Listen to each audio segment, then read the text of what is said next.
Qu'appelle-t-on la musique moderne? Alors, la musique moderne, c'est la musique donc du début du XXe siècle. On voit les dates ici, 1900-1945.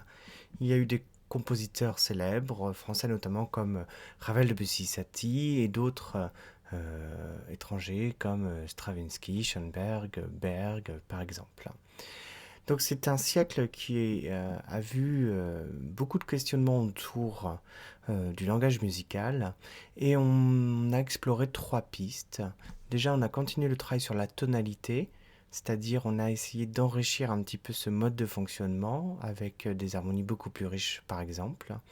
On a exploré la modalité, c'est-à-dire tout simplement des modes qu'on peut trouver dans les musiques traditionnelles par exemple, ou dans les modes grégoriens de la musique médiévale par exemple. Mais aussi on s'est totalement éloigné donc de la notion même de ton avec la musique atonale, c'est-à-dire ici il n'y a plus de ton de référence, on ne recherche pas forcément de la musique qui sonne bien, on va essayer de créer des dissonances notamment à travers cette musique. Au niveau orchestral, on remarquera que le travail sur le timbre est très important à cette époque et on cherchera des associations assez inédites.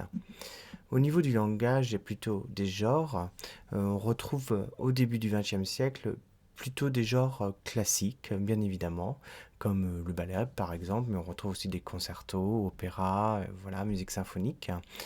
Euh, et au niveau de l'orchestre, par contre, on commence à explorer des formes nouvelles, soit de très très très grands orchestres, ou alors de petits orchestres qu'on appelle donc des orchestres de chambre, hein, donc à effectif réduit.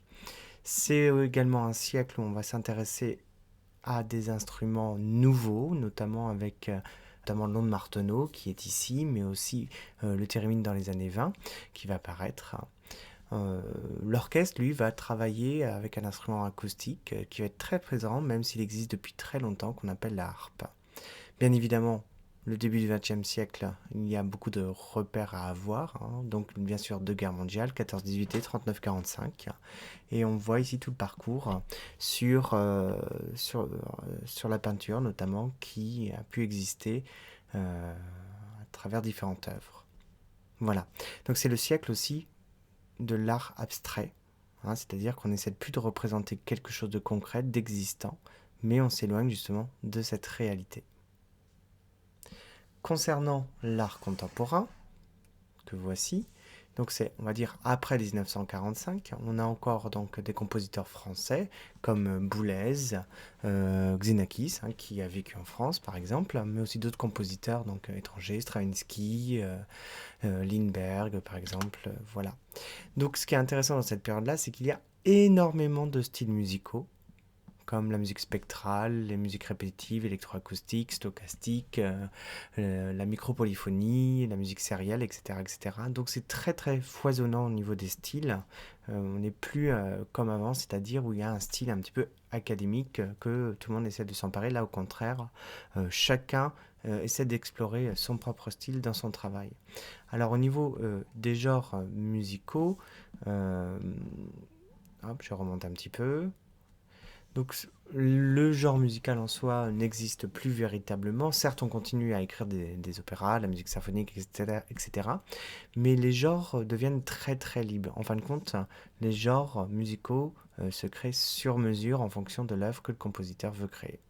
Voilà.